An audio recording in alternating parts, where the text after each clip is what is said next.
नमस्कार, आप देख रहे हैं इंडिया वॉइस। मैं हूं आपके साथ जो इस बुलेटिन की शुरुआत करेंगे बड़ी जानकारी के साथ। लखनऊ से बड़ी खबर सामने आ रही। इलेक्शन कमीशन की आज बड़ी बैठक विधानसभा के तिलक हॉल में। चुनाव आयोग की बैठक विधानसभा में आज बड़ी बैठक होने जा रही है। विधानसभा में आज प्रदेश भर के अधिकारी जुटेंगे। लोकसभा चुनाव की तैयारियों को लेकर होगी बैठक को देखते हुए ट्रैफिक में बदलाव किया गया। डीएसओ चौराहे से सिसेंडी तक सामान्य ट्रैफिक प्रतिबंधित। तो यह बड़ी जानकारी सामने आ रही है। विधानसभा में आज प्रदेश भर के अधिकारी जुटेंगे और इसको लेकर जो है तैयारियां की गई है। डीएसओ चौराहे से सिसेंडी तक सामान्य ट्रैफिक प्रतिबंधित है। बैठक को देखते हुए ट्रैफिक नियमों में बदलाव किया गया है।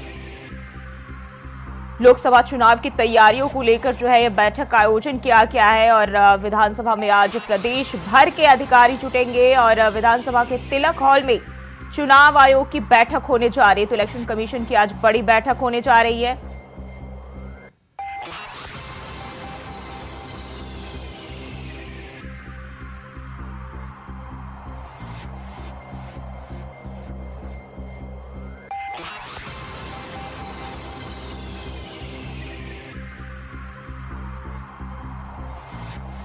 और इसी खबर पर ज्यादा जानकारी के साथ ब्यूरो चीफ लखनऊ से प्रियम पाठक हमारे साथ जुड़ गए। प्रियम, इलेक्शन कमीशन की आज बड़ी बैठक होने जा रही है, क्या जानकारी है? बिल्कुल, देखिए, लोकसभा चुनाव में महज कुछ दिनों का वक्त बचा हुआ है। ऐसे में जो निर्वाचन आयोग है वो सभी राज्यों का इस समय दौरा कर रहा है और वहां पर जाकर राज्य के अंदर क्या कुछ स्थितियां हैं, तैयारियों को लेकर क्या कुछ जो है तैयारियां की गई हैं, उनकी वो समीक्षा करता हुआ नजर आ रहा है। और उसी के चलते इस समय निर्वाचन आयोग का जो एक प्रतिनिधिमंडल है वो यूपी के दौरे पर है। 3 दिवसीय उनका ये दौरा है। कल जो है मुख्य निर्वाचन आयुक्त जो है राजीव कुमार और उनके जो सहयोगी उनकी जो टीम है उनके साथ में वो लखनऊ पहुंचे और लखनऊ में पहुंचकर उन्होंने कल जितने भी पॉलिटिकल पार्टियां हैं, चाहे राज्य स्तरीय हो या फिर राष्ट्रीय स्तरीय हो, उनके प्रतिनिधियों से मुलाकात करी और उनसे उनके सुझाव जाने कि किस तरीके से चीजों को और बेहतर किया जा सकता है, किस तरीके से पूरा चुनाव जो है वो पारदर्शी तरीके से संपन्न हो सकता है और उनके क्या कुछ सुझाव हैं, जिसमें कांग्रेस की तरफ से बाकायदा पत्र लिखकर जो है निर्वाचन आयोग को जो है सुझाव दिए गए हैं कि किस तरीके से वो जो है जो चुनाव है वो बेहतर और निष्पक्ष तरीके से संपन्न कराए जा सकते हैं। और इसी के चलते आज जो है वो अपने मैच कुछ देर बाद विधानसभा के तिलक हॉल में जो है वो एक बैठक बुलाई गई है, जिसमें प्रदेश के सभी जो आला अधिकारी हैं उनको इसमें बुलाया गया है। जितने भी डीएम हैं, एसपी हैं, की तैयारियों को लेकर क्या कुछ उसमें अभी जो है फिलहाल चल रहा है और किस तरीके की तैयारियां जो है वो की गई हुई हैं, कहां पर क्या कुछ परिवर्तन करने की आवश्यकता है, क्या सुझाव है, इन सभी चीजों को लेकर आज इस बैठक में चर्चा की जाएगी। सभी के साथ में संवाद किया जाएगा। इलेक्शन कमीशन जो है वो तैयारियों को जो है परखेगा कि जिलों के अंदर क्या तैयारियां हैं, कहाँ पर कितनी फोर्सेज रहनी है या कहाँ पर कुछ स्पेशल रिक्वायरमेंट्स हैं। तो इन सभी चीजों की जो है वो समीक्षा आज इलेक्शन कमीशन करता हुआ नजर आएगा। अब से कुछ देर बाद जो है ये तिलक हॉल में बैठक जो है वो शुरू होगी और उस बैठक में सभी जिलों के जो जिलाधिकारी हैं उनको बुलाया गया है, वो यहाँ पर मौजूद रहेंगे और उनसे साफ तौर पर जो इलेक्शन कमीशन है, जो मुख्य निर्वाचन आयुक्त है, वो सीधे तौर पर जुड़ेंगे और जानेंगे कि क्या कुछ तैयारियां की गई हैं, कहां पर क्या और चीजों की व्यवस्थाएं करने की आवश्यकता है। इन सभी चीजों को लेकर आज ये जो बैठक है इसीलिए माना जा रहा है कि कई मायनों में अहम है। सुरक्षा बल कहां पर कितना दिया जाना है, क्या कुछ किस तरीके से ईवीएम की सुरक्षा होगी, किस तरीके से वोटर लिस्ट जो है वो तैयार हुई है तो उसमें नाम जो है वो ना कटने को पाए। इस तरीके की अलग अलग जो चीजें हैं और जो क्राइटेरिया है उनको कितना पूरा किया गया है और आगे क्या कुछ उसमें अभी और परिवर्तन किए जाने की आवश्यकता है। तो कह सकते हैं कि जब चुनाव में महज कुछ ही दिनों का वक्त बचा हुआ तो ऐसे में तैयारियों की समीक्षा जो है वो अब मुख्य निर्वाचन आयोग की तरफ से की जा रही है। प्रियम, बैठक को लेकर जो है ट्रैफिक नियमों में भी बदलाव किया गया है। कई जगह जो है प्रतिबंध कर दिए गए हैं, कई जगह प्रतिबंधित हो गए हैं जगह जहां से रूट डाइवर्ट करने की खबर सामने आ रही है।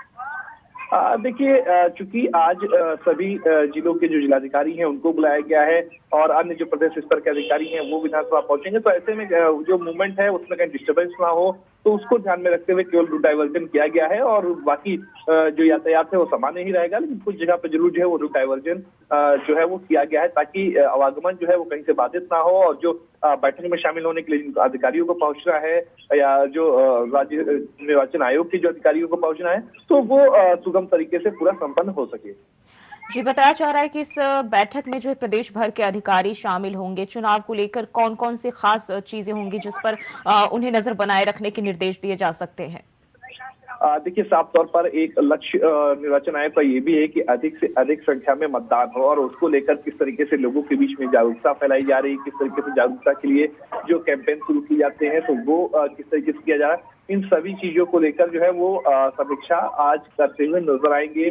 सुरक्षा व्यवस्था की बात की जाए, कितने सेंसिटिव बूथ होंगे, हर जिले में कितने बूथ होंगे, वहां पर कितने सेंसिटिव बूथ है, कहाँ पर क्या कुछ अतिरिक्त सुरक्षा व्यवस्था, क्या कुछ अतिरिक्त जो है वो एहतियात के जो है उपाय करने की आवश्यकता है, इन सभी चीजों को लेकर समीक्षा की जाएगी। जो ऐसे इंटीरियर एरिया है जहां पर अक्सर देखने को मिलता है कि कानून व्यवस्था एक बड़ा चैलेंज होती है या जो चुनाव है वो कई बार प्रभावित होता है, तो वो उन जगहों को चिन्हित करना, वहां पर क्या व्यवस्थाएं की गई हैं, पिछले बार के जो आंकड़े हैं वो देखे जा रहे हैं कि किस किस बूथ पर, किस किस मतदान केंद्र पर जो है वो इस तरीके की स्थितियां जो थी वो देखने को मिली थी, तो वहां पर इस बार इस तरीके की चीजें ना हो उसका पूरी तरीके से ध्यान रखना। तो ये सभी चीजें जो है कह सकते हैं पूरी तरीके से प्रयास किए गए हैं कि जो चुनाव है वो साकुशल, पारदर्शी तरीके से और शांतिपूर्ण तरीके से पूरा चुनाव जो है वो संपन्न हो, और ये कहीं ना कहीं इलेक्शन कमीशन की प्राथमिकता में है। जी प्रियम, कितने बजे से बैठक शुरू होगी, कौन कौन से जो है लोग इसमें शामिल हो रहे हैं, जो नेता है बीजेपी के या अन्य अधिकारियों की बात कर ले? देखिए, नेताओं की जो बैठक थी यानी कि राष्ट्रीय दलों की जो बैठक थी वो कल संपन्न हो चुकी है। आज जो बैठक है उसमें जो जिला निर्वाचन अधिकारी हैं यानी कि जो डीएम्स हैं उनको बुलाया गया है, और राज्य स्तर के जो अन्य अधिकारी हैं वो यहाँ पर मौजूद रहेंगे। प्रदेश सरकार के जो अधिकारी हैं, शासन के जो अधिकारी हैं वो यहाँ पर मौजूद रहेंगे, जिनका सीधे तौर पर कहीं ना कहीं चुनाव संपन्न कराने से जुड़ाव है, तो वो सभी अधिकारी जो है वो आज इस बैठक में मौजूद रहेंगे। अब से कुछ देर बाद तकरीबन 10 बजे से जो ये बैठक है वो शुरू हो जाएगी। जी प्रियम, बहुत बहुत शुक्रिया आपका जानकारी साझा करने के लिए। और बढ़ते हैं आगे। समाजवादी पार्टी ने गाजीपुर से मुख्तार अंसारी के भाई अफजाल अंसारी को उम्मीदवार बनाया है। अफजाल अंसारी को 2019 की लोकसभा चुनाव में जब समाजवादी पार्टी और बहुजन समाजवादी पार्टी का गठबंधन था तो गाजीपुर जिले से बसपा के सांसद चुने गए थे, लेकिन इस बार बीएसपी को छोड़कर सपा का दामन थामा। इंडिया वॉइस ने उनसे खास बातचीत की। उत्तर प्रदेश की सबसे high profile seat Ghazipur Lok Sabha क्षेत्र में इस समय हम आए हैं, जहां पर मौजूदा सांसद अफजाल अंसारी जी से सीधी बातचीत। अफजाल जी, इंडिया वॉइस में आपका बहुत बहुत स्वागत है। धन्यवाद धन्यवाद। अगर हम कार्यकाल की आपकी बात करें कि सांसद जी ने अपने कार्यकाल में 268 किलोमीटर सड़क 5 विधानसभा जो गाजीपुर की है उसमें पीएमजीएसवाई योजना के अंतर्गत ये मेरे कार्यकाल में 2020 से 2023 के अंदर ये बनी हैं, और 24 और सड़कें जो 192 किलोमीटर की हैं उनको भी हमने प्रस्तावित किया है पीएमजीएसवाई योजना में। और 2004 में रिकॉर्ड तोड़ अंतर से आपने चुनाव जीता था, लेकिन अगर 2019 की हम बात करें तो क्या बसपा से गठबंधन सपा का नहीं है? सपा पे चुनाव लड़ेंगे तो क्या नुकसान होने वाला है सपा को? मैं समझता हूं जहां तक कि बहुजन समाज पार्टी और उसकी मुखिया ने बार बार खुद ही कह दिया है कि वो अकेले चुनाव लड़ेंगी। उनके दल में मैं भी था कल तक, और तमाम कार्यकर्ताओं से बात होती थी। लोग बहुत चिंतित और दुखी हैं कि साल भर पहले विधानसभा का चुनाव हुआ और यही हठ था या किसी का दबाव था। अब सवाल अंदर उठ रहा है कि अकेले लड़ेंगे और फिर मुख्यमंत्री का पद भी हम हासिल कर लेंगे, सरकार भी बना लेंगे, और 403 सीटों में एक सीट पर जब बसपा सिमट गई तो बसपा में मेरी ही नहीं, बसपा के हर कैडर की आंख खुल गई। अभी एक साल पहले जब हम गाजीपुर में एक सीट भी नहीं जीत सके, पूरे पूर्वांचल में और पूरे उत्तर प्रदेश में मात्र एक सीट, तो क्या हमने घी पी लिया है? शहरों का नाम बदला है, रेलवे स्टेशनों का नाम बदला है, कार्य योजनाओं का नाम बदला है। ये गुजराती मॉडल है, और इस गुजराती मॉडल के नाम से जनता को ठगा है। मैं समझता हूं धीरे धीरे ठगाते ठगाते जनता भी समझ चुकी है, और इस चुनाव में वो इनको खामियाजा भुगतना पड़ेगा। अगर सांसद जी हम कहें आपसे, कभी ऐसा अवसर मिला तो ये कसक है क्या इतनी लंबी राजनीति पारी? बिल्कुल बिल्कुल, अरमान है, मौका मिला तो दो काम। जीत गया और सत्ता के गलियारों तक पहुंच गया, तो शीर्ष प्राथमिकता का दो काम, एक गाजीपुर में एक यूनिवर्सिटी और दूसरा गाजीपुर में एक स्पोर्ट्स कॉलेज। उसके बाद तो सारी काम है, सड़कें बनेंगी, जहां बिजली नहीं है बिजली होगा, और तीसरा जो सर्वोच्च प्राथमिकता होगी, गाजीपुर में गरीबों के मान सम्मान की रक्षा होगी, उनको भी स्वाभिमान के साथ समाज में जीने का अवसर रहेगा, उनके साथ हो रही उत्पीड़न अत्याचार की घटनाओं को रोका जाएगा। ये प्राथमिकता है। गाजीपुर जिले के मौजूदा सांसद अफजाल अंसारी जी सपा ने इस बार इनको टिकट पे यहाँ पे चुनाव लड़ रहे हैं और अखिलेश यादव जी ने सपा से इनको उम्मीदवार बनाया है। गाजीपुर जिले में एक खास मुलाकात इंडिया वॉइस के कैमरे पे। सांसद जी, आपने इतना समय दिया, आपका बहुत बहुत धन्यवाद। लखनऊ से बड़ी खबर सामने आ रही। डीएसपी लक्ष्मी सिंह चौहान पर धोखाधड़ी का केस दर्ज। झूठा शपथ पत्र देकर प्रमोशन हासिल करने का आरोप। तो झूठे शपथ पत्र देकर प्रमोशन हासिल करने का आरोप लगा है और अपराध अनुसंधान विभाग के क्लर्क ने दर्ज कराया केस। आगरा की एसआईबी कोऑपरेटिव डिप्टी एसपी के पद पर तैनात है। लक्ष्मी के खिलाफ भ्रष्टाचार का भी मामला दर्ज हुआ था और ये बड़ी जानकारी लखनऊ से सामने आ रही। सुशांत गोल्फ सिटी थाने में क्लर्क ने दर्ज कराया केस। तो सुशांत गोल्फ सिटी थाने में केस दर्ज कराया गया है। लखनऊ से यह जानकारी निकल के सामने आ रही है। लक्ष्मी के खिलाफ भ्रष्टाचार का भी मामला दर्ज किया गया था। आगरा की एसआईबी कोऑपरेटिव डिप्टी एसपी के पद पर तैनात है और अपराध अनुसंधान विभाग के क्लर्क ने दर्ज कराया है केस। तो ये बड़ी जानकारी लखनऊ से सामने आ रही। झूठा शपथ पत्र देकर प्रमोशन हासिल करने का आरोप लगाया गया है। डीएसपी लक्ष्मी सिंह चौहान पर धोखाधड़ी का केस दर्ज किया गया है।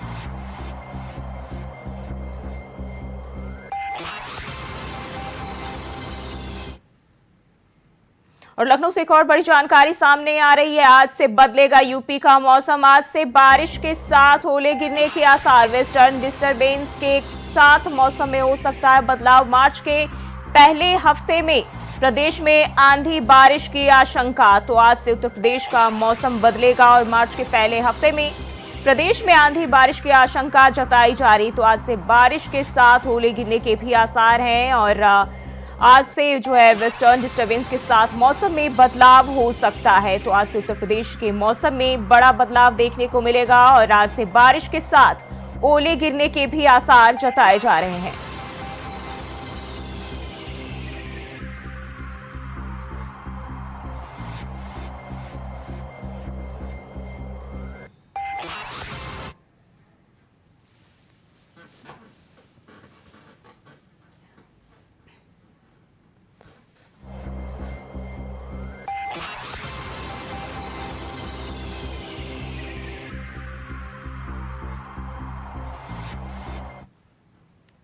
और लखनऊ से हम जानकारी सामने आ रही। यूपी एसटीएफ को मिली सफलता। पेपर लीक मामले में गिरफ्तारी। बागपत के कपिल तोमर को किया गिरफ्तार। तो बागपत के कपिल तोमर को पेपर लीक मामले में गिरफ्तार किया है एसटीएफ ने और पेपर लीक मामले में संबंधित चीजें भी बरामद की गई है। तो ये बड़ी जानकारी सामने आ रही। यूपी एसटीएफ को सफलता मिली है और पेपर लीक मामले में गिरफ्तारी जो है एसटीएफ की ओर से की गई है। बागपत के कपिल तोमर को गिरफ्तार किया गया है।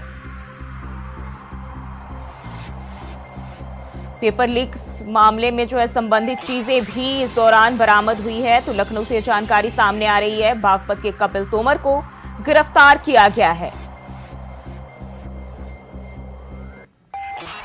और इसी खबर पर ज्यादा जानकारी के साथ लखनऊ से मोहम्मद आसिफ संवाददाता हमारे साथ जुड़ गए हैं। आसिफ, यूपी एसटीएफ को बड़ी सफलता मिली है मामले में, पेपर लीक मामले में जो एक आरोपी को गिरफ्तार किया गया है, क्या जानकारी है? जी बिल्कुल, जो ही बता दूं कि पुलिस भर्ती पेपर लीक मामले में एडीजी अमिताभ यश की तरफ से अभियान चलाया गया और एसटीएफ को कड़ी कार्रवाई के निर्देश भी शासन की तरफ से मिला है। और इसी क्रम में यूपी एसटीएफ ने बागपत से रहने वाले कपिल तोमर को गाजियाबाद से गिरफ्तार किया है, जिसके ऊपर आरोप है कि वह 16 तारीख की पुलिस भर्ती परीक्षा में रिया चौधरी नाम की एक अभ्यर्थी को ब्लूटूथ डिवाइस से नकल करा रहा था और इसी दिन 4 और भी आरोपी पकड़े गए थे गाजियाबाद से ही। और इस मामले में तफ्तीश चल रही थी। कपिल तोमर को ब्लूटूथ डिवाइस और मोबाइल के साथ साथ पुलिस भर्ती पेपर लीक मामले के कुछ दस्तावेज भी बरामद हुई हैं। और एसटीएफ का यह भी दावा है कि कपिल तोमर जो है बागपत का रहने वाला है और वह कक्षा 8वीं पास है और उसने अपने एक रिश्तेदार के जरिए, जिसके ऊपर जो है पेपर लीक कराने के और भी मामले, धोखाधड़ी के मामले दर्ज हैं, उसके साथ जो है इस गिरोह में शामिल हुआ था। और कपिल तोमर पर इसके पहले भी धोखाधड़ी और गंभीर अपराधों का मामला जो है बागपत में भी दर्ज है। तो इस मामले में यूपी एसटीएफ को एक निश्चित तौर पर बड़ी सफलता मिली है, क्योंकि जिस तरह से पुलिस भर्ती मामले ने तूल पकड़ा था और इसमें सरकार की काफी किरकिरी भी हुई थी और मामले का भंडाफोड़ करने के लिए योगी सरकार ने यूपी पुलिस और एसटीएफ को इस काम में लगाया था वर्कआउट के लिए और कपिल तोमर को गिरफ्तार किया गया। जी। और बात करें तो सरकार इस पर काफी सक्रिय थी और जब से मामला बढ़ा लगातार जो है आरोपियों के खिलाफ शिकंजा कसने की खबर सामने आई है और खुद मुख्यमंत्री योगी आदित्यनाथ ने भी इस पर संज्ञान लेने की बात कही थी और अब जो है आरोपी को गिरफ्तार किया है। क्या उससे पूछताछ हुई है? क्या कोई जानकारी निकल के सामने आई है?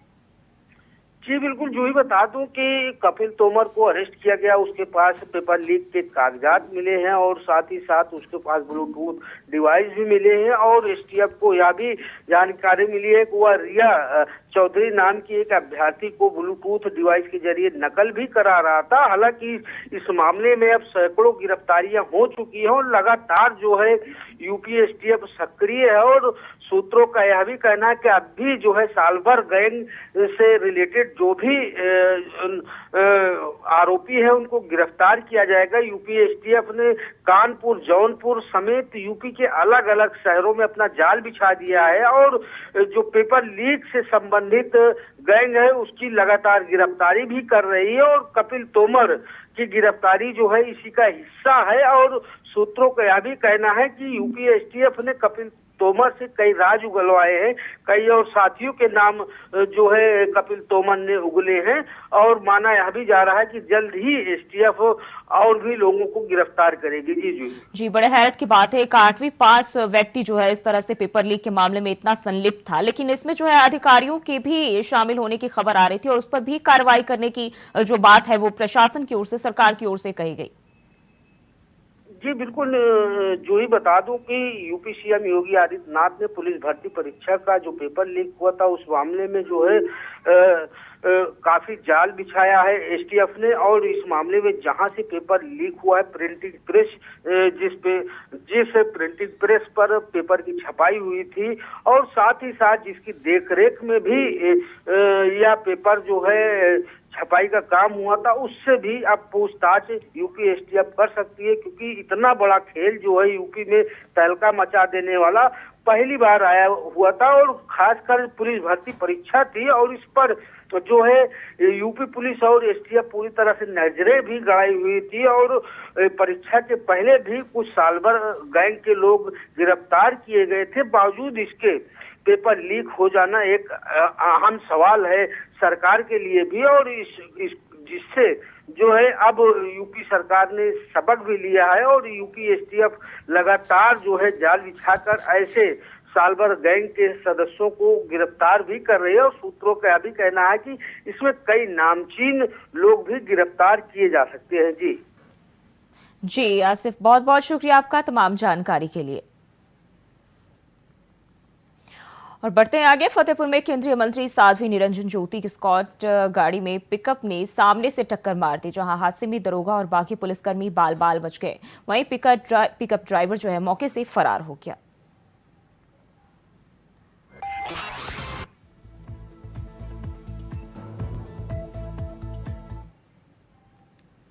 बढ़ते आगे, संभल में राकेश टिकैत सरकार पर जमकर गरजे। उन्होंने कहा कि सरकार 60% गेहूं व्यापारी से खरीदती है और 40% किसान से, इसलिए एमएसपी गारंटी कानून जरूरी है। उन्होंने जयंत चौधरी को पॉलिटिकल व्यक्ति बताते हुए कहा, पॉलिटिकल लोगों के कहीं जाने से कोई फर्क नहीं पड़ता। वहीं सरकार में डिस्टर्ब लोगों के होने का गंभीर आरोप है।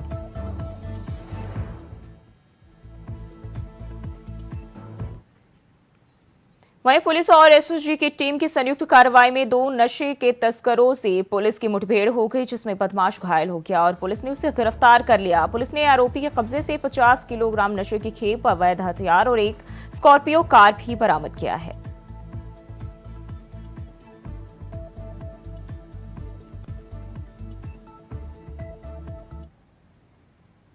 और फिलहाल के लिए बुलेटिन बस इतना ही। खबरों के लिए बने रहिए इंडिया वॉइस के साथ।